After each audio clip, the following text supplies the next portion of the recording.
Hey, this is Daniel McKenna here, executive producer of Thrive 15, and today Clay Clark will be sitting down with Rachel Faucett, and we're talking about the Rachel Faucett story, setbacks, adversities, and challenges. If you don't know who Rachel Faucett is, she is the consultant of choice for Pottery Barn, Disney Kids, Home Depot, Whole Foods, and countless other brands. Her website, Handmade Charlotte, has been featured in Martha Stewart Living, Better Homes and Gardens, HGTV, Huffington Post, Business Insider, and more. Specifically, you'll be learning about Rachel's story and of all the things that she had to overcome. This can be worth a lot to you when you see how Rachel dealt with problems and changed her mindset to catapult herself to success. Now remember, here at Thrive 15, we believe that knowledge without application is meaningless.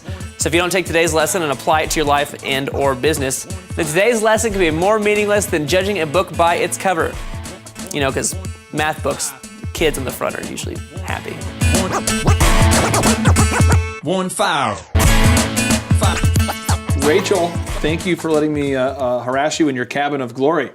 How are you? Nice to see you, Clay. Hey, good to see you. Well, today we're going to be talking about basically your story and how you've overcome setbacks, adversities, and challenges. But before I do that, I want to give the Thrivers worldwide, potentially in on other planets who are tuning in here, I want to give them kind of a little bit of quick bio about who you are and why I think you're super qualified to talk about this subject here. So, you're the founder of HandmadeCharlotte.com. You've been a consultant for Pottery Barn and Disney's online family publications. You have designed collections for Anthropologie and other leading brands. You have a vast knowledge of glamping, which we'll probably get into later. Your award-winning craft supplies are flying off the shelves and can be found in all major big box craft retail stores, including Walmart, Michael's Stores, Joann's Store, and Hobby Lobby. You live on a farm, you're self-employed, you homeschool 5 kids. You are happily married to a man whom you met at a bar and married within 24 hours. Grill, where food was served. Your site has been featured in Martha Stewart Living, Better Homes and Gardens, HGTV, Huffington Post, Business Insider, and you're here right now.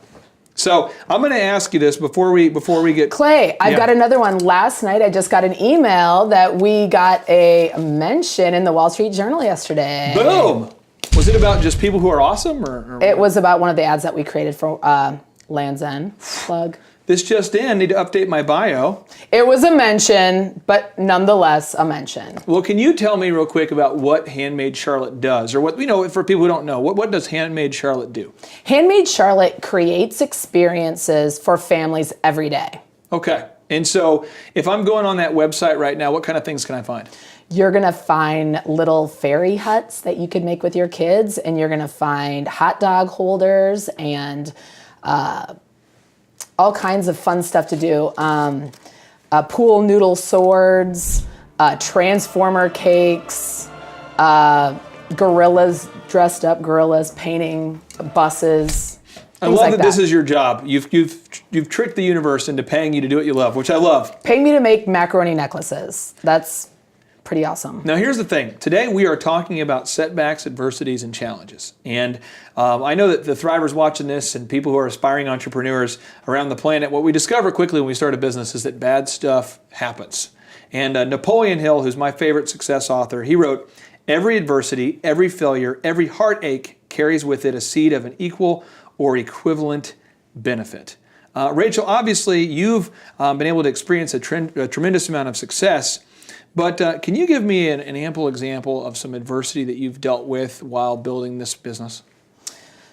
So Clay, I guess it happened before we started Handmade Charlotte. My husband's a serial entrepreneur, and I guess his second, or maybe his first business that he launched, our second child died 13 years ago. And so we kind of went into a tailspin for about 3 years there.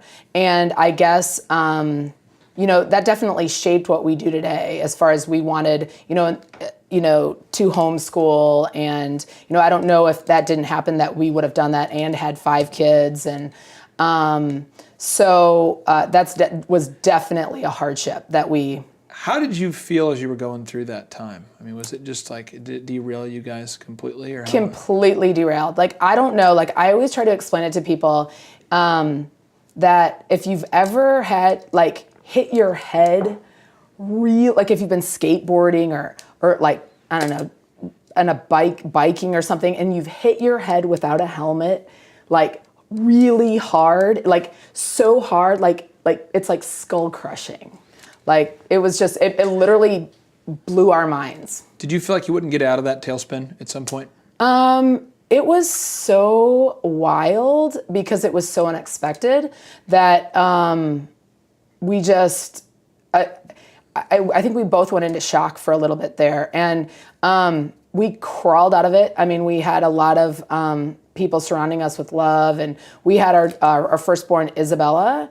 So, and then about a year and a half later, I got pregnant with Jonah. So, it was definitely tough, but I think it definitely shaped what we do today, and how we raise our children, and how we interact with people, and how we cope with things that aren't so great. So like nothing's that bad. So like if we have like a minor thing happen through the day, like the frosting of the cupcake for some project that we're working for, it melted. Well, that's like really minor, like compared to like the whole scheme of things. So I think that's definitely like keeping things in perspective.